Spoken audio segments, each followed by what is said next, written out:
আপনারা খুব সহজেই সালোয়ার কেটে নিতে পারবেন। আমি সালোয়ার কাটার জন্য প্রথমে কাপড়টাকে ৪ ভাঁজে ভাঁজ করে নিয়েছি।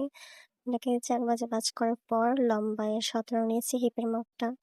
আর এদিকে ২ ইঞ্চি নিচ্ছি, বরাবর ২ নিয়েছি এদিকে। এটাকে যেই হিপটা হবে ওই হিপের মাপটা। তো এটাকে লম্বালম্বি দাগ দিয়ে কেটে নিতে হবে।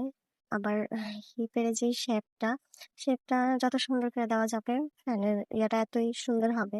এটা আপনাদের পছন্দ অনুযায়ী শেপটা আমি হাতেই দিয়ে নিচ্ছি। আপনাদের চাইলে শেপ কাঠের মাধ্যমেও শেপটা দিতে পারেন। আর এদিকে শেপের এখানে আরো ১ ইঞ্চিতে একটা দাগ দিয়ে নিচ্ছি। এখানে এসে আমি কাটাটা শেষ করব। শেপের যে ইয়াটা এখান থেকেই হবে। আর ওদিকে পায়ে নিয়েছি আমি ৭ ইঞ্চি। আপনারা চাইলে কম বেশিও নিতে পারেন। আমি এদিকে ৭ নিয়েছি। সালোয়ারটা এত ঢোলা হবে না, তাই আমি ৭ নিয়ে নিলাম। আপনারা কম বেশিও নিতে পারেন। এই যে হয়ে গেল। দাগ বরাবর কেটে নিয়েছি। আপনাদের যদি আমার ভিডিও ভালো লেগে থাকে, এরকম সুন্দর সুন্দর ভিডিও পেতে আমাকে সাবস্ক্রাইব করে পাশে থাকবেন। আল্লাহ হাফেজ।